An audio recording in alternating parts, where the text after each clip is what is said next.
69 രൂപയുണ്ടെങ്കിൽ നമുക്ക് Rosemary water ഉണ്ടാക്കാൻ പറ്റും. നിങ്ങൾ വിശ്വസിക്കുമോ?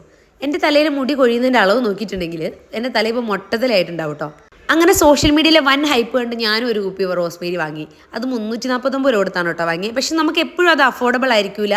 ആ പൈസ കൊടുത്തിട്ട് എനിക്ക് വാങ്ങാനുള്ള മനസ്സുണ്ടാവില്ല. അങ്ങനെ ഞാൻ നെക്സ്റ്റോയിൽ പോയപ്പോഴാണ് ഇതിൻ്റെ ഫ്രഷ് ലീവ്സ് കാണുന്നത്.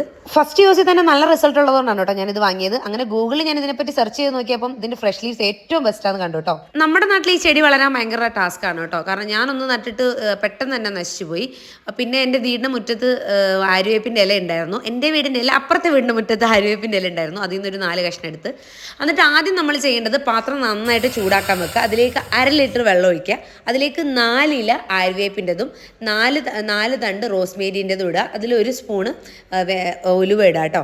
ഇതെല്ലാം കൂടെ ഇട്ടിട്ട് നന്നായിട്ട് തിളച്ച് വരുമ്പോഴത്തേക്കും നല്ല സ്മെല്ലായിരിക്കും കേട്ടോ. എനിക്ക് കിച്ചൺ ഫുള്ളും നല്ല സ്മെല്ലായിരുന്നു. സോ ഒരു 12 മണിക്കൂർ നമ്മൾ റെസ്റ്റ് ചെയ്യാൻ വെക്കുക കേട്ടോ. അതിനകത്തുള്ള സത്തെല്ലാം അതിനകത്തേക്ക് ഇറങ്ങിക്കോട്ടെ. സത്യത്തിൽ നമ്മൾ ഇത്രയും നാളും വാങ്ങിക്കൊണ്ടിരുന്ന എസെൻസ് ആയിരുന്നു എന്ന് തോന്നുന്നു കേട്ടോ. കാരണം ഇതാണ് യഥാർത്ഥ റോസ്മേരി വാട്ടറിൻ്റെ കളറ്. റെഡ് കളറായിട്ടാണ് കേട്ടോ വരുന്നത്.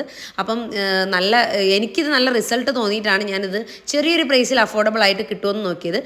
പനങ്കല് പോലെ മുടി വളരുന്നൊന്നും ആഗ്രഹമില്ല. ഇള്ള മുടി കൊഴിയാണ്ട് കെയർ ചെയ്യുക എന്നുള്ളതാണ് കേട്ടോ എൻ്റെ കോൺസെപ്റ്റ്. സോ ഇനി 300-400 കൊടുത്തൊന്നും വാങ്ങണ്ടല്ലോ. അതുകൊണ്ട് എല്ലാവരും ട്രൈ ചെയ്തിട്ട് റിസൾട്ട് പറയുക. അപ്പോൾ അടുത്ത വീഡിയോയിൽ കാണാം. ബൈ.